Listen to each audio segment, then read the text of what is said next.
Alrighty, ladies and gentlemen, boys and girls, welcome back into another video. Today's video, it is once again about lore. The newest chapter of Chronicles has just been released, and this one actually has a ton of information. I've read it before. In fact, I've recorded it, but unfortunately my Sony Vegas does not seem to want to work properly. So I'm just going to be recording this and essentially trying to keep it as raw as possible, but making it shorter than the one that I recorded before. So let's get into it. So first, the information we got over here, it is this little subtitles here to the post itself. With Corvus brought back, Lian's goals as Grand Magistrate were closer than ever. Power leads to prosperity, and the Magistrate would lead the way. However, Lilith was owed a debt, one that would be repaid in ways none of them saw it coming. So here they were already setting the mood for this chapter, right? It's something related to Lilith. It's something related, if you remember, on Lilith's trailer to the request that Lian made, which was to save Corvus. Now, here's the funny thing. I actually thought Corvus was still alive. You know, he was just hanging in there. Apparently not. No, not at all, folks. The guy actually died. And I'm going to try to break this down for you guys. I will be reading certain sections and explain it to you. But I also want to sort of make it shorter for you so you don't have to be bored out of your mind with the entire whatever the hell text there might be here. Although I do have to say this before we go in. Huge shout out to the Evil Mojo team, Cryptech, and all the others that actually have been, you know, dedicating their time to this. It's absolutely fantastic because, you know, a lot of people have always been upset that there's not a lot of lore, or whatever lore we do have, it's not really fully explored. And they actually went out of their way to give us something to both fill up some gap holes and also to set the mood for the next few chapters, right? And that's absolutely fantastic. We might not even have this, like, the lore that we were expecting, like the best lore, but one thing is certain, it is definitely very awesome to see these chapters, just like we had them back in the day with Imani, and it allows us lore freaks like me to have a little good time, you know, have something to read and get some extra information with it. So let's get into this. Defying death has a price, one that lingers long after the living return. This was the warning Lilith gave Lian as she stood over the lifeless body of Corvus, which means Corvus was dead. Indeed, so I think that 7 might have went a bit too rough on the boy. And something that we're actually going to mention now here, it is that entire scene we see on the Lilith's trailer actually happens after Lian was already in charge of the Magistrate. The trailer that tells us that Lian becomes the Grand Magister actually happens after that. But apparently in the timeline, it's the other way around. And you can see this by what we're going to see right now. Lian reflected for a brief moment, then gave the go-ahead. She was a Grand Magister now. The weight of her decision were no reason to back down. So as you can see, confirmed, she's a Grand Magister now. My theory was that, you know, that she was trying to save Corvus in order to, how do I explain, to sort of like let Karn sort of see her as the good guy and be like, you know what, I'll put you as the Grand Magister. How about that? You know, that was my theory. Apparently not. There's actually something extra here, which is what we're going to be talking to here. As the blood magic coursed through Corvus' rising body, she only had one thought left in her mind: how she would ensure this deal was worth it. The question is, as she who? Lilith or Lian? I really don't know. I would assume that it's actually Lilith, but I might be wrong. But oh well. As weeks passed, Corvus would slowly physically recover, unlike his reputation. As far as the public knew, Corvus died as a disgrace to the magistrate. Not even his father knew of his survival. This upset him deeply. However, his own shame would prevent him from arguing with Lian's recommendations of maintaining secrecy. She had offered him full forgiveness for his past transgressions, as well as a role in the magistrate, abyssal researcher. As much as he wished he could deny it, it was a fitting task and his only shot at redemption. Plus, it restored his access to the archives, but under Ray's supervision, which makes total sense, and this is actually fantastic. So Corvus actually comes back, and now he's back with the magistrate, but under the new ruling of Lian, still being babysit by Ray, though, because, you know, we don't really want him to go around and do stupid things. But he actually now has that role, abyssal researcher. So before he was just, you know, doing some stuff, and he ended up searching and learning about the abyss and the abyssal crystals.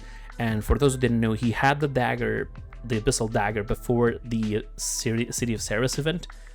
So this is what they're actually letting us know, that now he's going to do that, but as his main focus. That's fantastic. After he collected his materials, he was dispersed to the Dip Works, so Vivian could oversee his work and ensure his previous propensity for mistakes was discouraged. She happily switched sides to assist Lian, as it afforded her a way to keep some control and secrets away from House Ico. As he began to share his knowledge to the abyss, he had to relieve all the risks he had taken to defend the realm. All the sacrifices he made to match the power of Valera call upon her aside. His life's work, his defense of his father's magistrate, was now to be used by others. So, once again, you see here Vivian just essentially being, you know, a little sneaky little bastard, you know, going to whatever actually gets her to have the upper hand and such. Literally switching sides. I mean, when she was in the magistrate, she switched sides to be with Corvus, hanging out with him and doing some stuff, and then like she now switched sides again, and now she's with Lian, and now she's technically speaking supervising Corvus, which is absolutely ridiculous.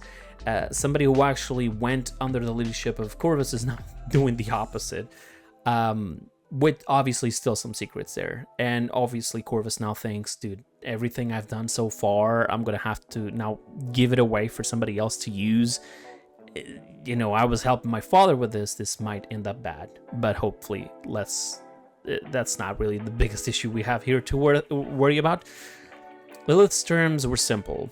House Ico would provide her funds to recover an artifact, one that radiated crystal magic corrupted by the abyss. I only understood this now, but I had a theory that the crystals from the Shattered Moon, that were all the same, that were being used by the realm, but some of them had different colors because they could have different properties, and the ones that were purple were actually infused with abyssal magic. But now that I noticed that they're saying here, one, the radiated crystal magic corrupted by the abyss. So this potentially does make sense, that the crystals were used against the abyss, or they were used by the abyss and then ended up becoming abyssal crystals. So that's fantastic. I didn't notice that before. Very few people could begin to track down something like that, but with the Corvus experience and Lian's manpower, the magistrate would find them. This diadem, as Corvus would identify it as from its description, was in the possession of Caspian, a scoundrel associated with many of the realm's mercenaries. So essentially, remember the trailer of Caspian that he had the crown of Nyx? There you go. That's exactly what they're talking about. Lilith wants that, and I'm assuming that she has some sort of a deal with Nyx, and in order for her to access the real world, or at least for her to summon Nyx into the real world, so that then she could have access to whatever she wants to do with the realm, and later on she ends up creating some sort of a portal to also go into the Pyre. After she's already started her little plans here on the realm, she needs Lilith to actually get that crown and do the entire process of that. And apparently, I don't know why though, because maybe that crown is not actually of Nyx, and she's only just gonna start using it now, because maybe this is just an abyssal item, right? Like similar to the dagger of Corvus, and it just happens to go really well with Nyx's design, and it sort of goes with lore explaining that this is why Nyx is on the realm. All right, maybe it's that. I might be wrong. We'll see. As Lilith went to acquire her prize, Lian did not hesitate to begin her sweeping command of the magistrate. She met with all Karn's advisors, not only to learn her strengths, but also their failures. She had risen from the illegitimate to Grand Magister, her dedication to legacy matched only by her willingness to embrace new opportunity. Her magistrate would be one of peace, honor, and stability. However, the road to get there was laid with many pitfalls. Despite Lian's visions, the magistrate as a force is made up of a wide variety of people, many of whom had seen all the conflict prior and couldn't help but blame others for their strife. The squadron took the brunt of this misplaced discrimination as a now empowered and unopposed magistrate led to many causes of abuse of their role. Lian, clouded by the ambition, took far too long to recognize this, and by the time she began to worry, resistance would return once more in the form of a face she long hoped to forget. Zhin. So, essentially, Lilith... Lian asked Lilith to revive Corvus, then put Corvus under her command to do her little studies and so on, so they can use that power for themselves, or to at least to stop the Abyss, I'm guessing, because of the threat that Azan made, and that if we don't clear the realm of abyssal characters, then he's coming down and burning everything to the ground. So that might be actually, might be good intentions for once with Lian, which is actually surprising. But the entire thing that happened on the previous Chronicles, Zhin sort of took advantage of the little brutality that some of the military forces that Lian had, because she just said, just do whatever you have to do to make things happen. And they went a bit too far, and she didn't notice that, so now she has to pay the price for what their military forces did. And so now Zhin is taking advantage of that, and now she figures it out, and she's like, okay, well, this is not good. We're gonna have to solve it, right? Zhin and his guild began to systematically destabilize her forces, right as she had hoped to declare peace for the realm, far away enough from Yaggorath's defeat. The people were ready for the fighting to end, and now this false king was weaponizing them against her. She rallied her troops and called upon Khan and Ray to put an end to this before it could get out of hand. The two listened, but not without disagreement. So, I understand here that this entire situation, she's trying to stop it by force when she should do it something else. I think this is what they're trying to say. She's basically saying, Khan, Ray, grab everything. You're going to attack Zhin and his guild and just stop this once for all. But I think that also might come back and bite her in the ass, because, if you're fighting force with force, obviously the first force that started was using your bad image, and you're just fueling the fire even more. Right? You're just giving them reason. You should be doing the complete opposite and just say, listen, my troops did something wrong and we should fix it. But no, instead she's going in full force, and that's not going to be good, right? Now that they had achieved the Lian's goals, Ray and Khan were no longer fully aligned. Ray had set her eyes on the power of the Archmage, a role she had rightfully earned alongside Lian's trust. Khan, however, took his role as a bodyguard too seriously for her liking, and she couldn't shake the feeling that she looked down upon as a Lepori among her peers. Their difference aside, they both knew Lian needed them, especially as Lilith was preoccupied. So there's a bit of an misagreement there, they don't really like each other. One is focused on one thing, Khan's going a bit too far into his little job as a bodyguard, and now they're having issues. But they decided, let's do it. Let's still do it. I don't know why this information was added, though. It might be something foreshadowing something that it's going to happen in the future. As Lilith departs from the rest of them, Corvus finds his curiosity growing as to what she was working towards. He knew the path of hiding one's involvement with the Abysses all too well, and felt its power follow her as she left the magistrate walls. A glimpse of purple glow confirmed what he felt that was that power. The type that destroyed the town of Ceres. The type he was tricked into summoning realm. The type that led him to controlling Terminus, which is a perfect confirmation of the theory that I already had, that he did control Terminus and he was the one who created the core that Terminus has. a puppet to others, much like him now. Like him always, he's always been under others' control. Now, another person was headed to make the same mistakes he had. He was no hero, and he could not stop her. So now he starts to understand what's going on. Like, he knows Lilith is about to do something horrible, right? She's about to do the exact same crap that I did. And I know this damn well, but like, nobody believes me anymore. It's like the entire, Pete and Wolf story, like you start doing so many bad things, eventually people stop trusting you. And this is exactly what happens, because now nobody trusts Corvus. Although I think that if he did speak, maybe he could stop it. But then again, I think Lian still would have like second thoughts considering the fact that she literally brought somebody back to life for her. So what exactly would she do? Stop Lilith? Like, hey, I'm sorry, I told you I would give you the crown, but hey, I'm gonna kill you now? Yeah. Or stop you, gonna put you in the dungeon? Yeah, I don't think that's gonna happen. Especially because Lilith would not allow that. Lilith has way more power than Lian ever will. As Lian's forces prepared to take the fight directly to the Thousand Hands, Lilith quietly made her way through the realm. After all she had done to retrieve this, it had better been worth the risk. She slowly found her way to the remains of a prior place to the Rift touched, where the possession of Abby was done by a being known as Ceres. A deal is a deal, and it must be fulfilled. She rested the diadem between the heart of the abyssal crystals, extending her arms, and took a deep breath. Return to us, my queen. Rise, Nyx.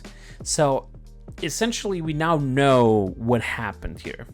Nyx already had some sort of a plan in order to come back to the realm, which would essentially require the hands of somebody. Similar to, Ram having to come back to the realm by the hands of Corvus, it would be the same thing here, but without having Ceres doing the stuff. Instead, Lilith did it. Lilith was about to die in the battle against the Resistance, and Nyx came up and said, I'm going to help you. I'm going to give you a little bit of a power. And she gave her power. But then she said, you have to collect this, and you have to use the remains, like the ruins, the destruction of the city of the Ceres with all those crystals that stayed there after the explosion. Use that to summon me so I can go into the realm and stay there like Ram did, right?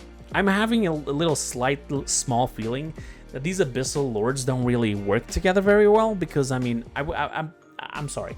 So Ram came over to the realm. Ceres also came over to the realm. Ceres kind of helped Ram, but sure. And now Nyx is coming over by herself.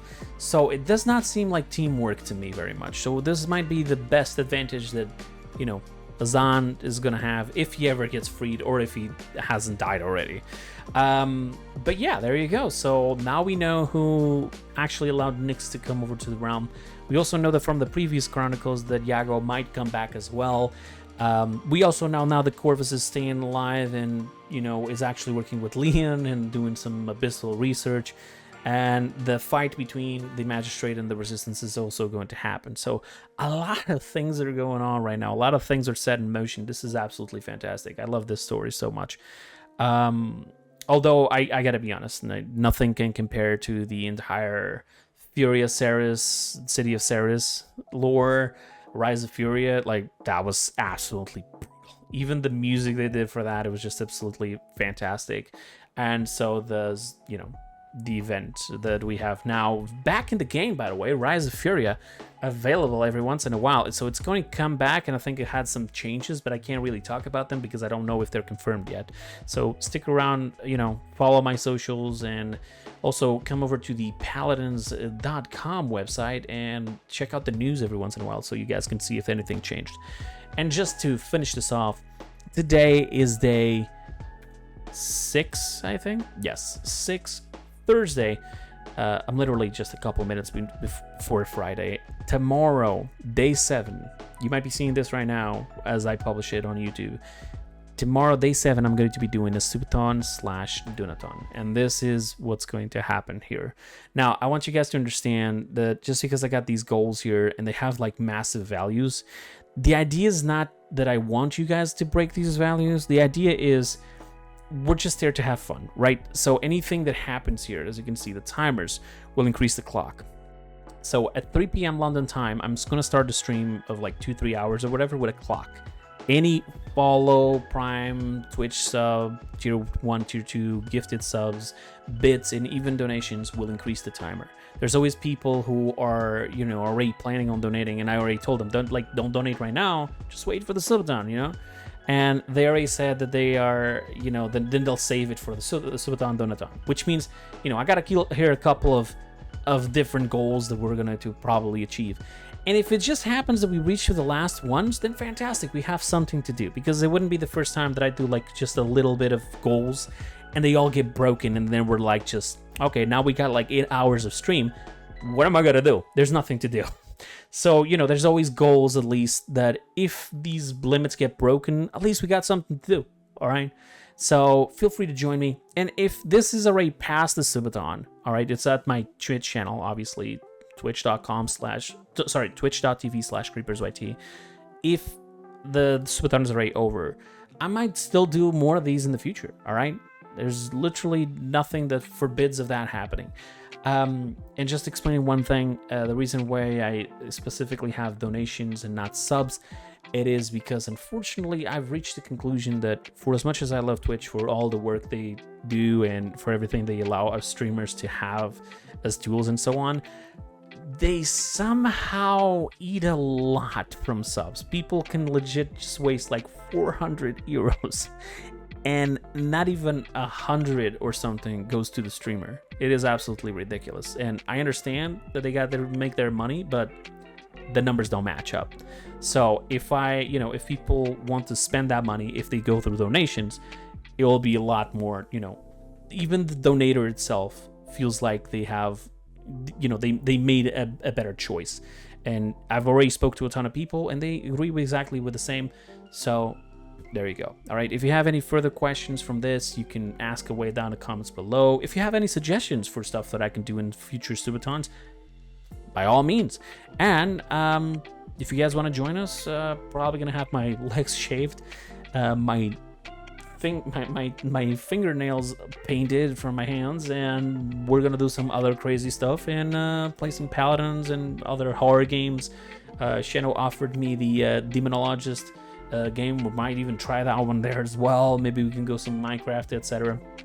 So there you go. And I know that it has nothing to do with the video, but I mean, for anyone who's still interested in just knowing what's going to happen next with me, there you go. If you've seen this in the future, then you know, just scrap this entire section, and I'll see you guys next time. Till then, have a wonderful time, stay safe, I'm out.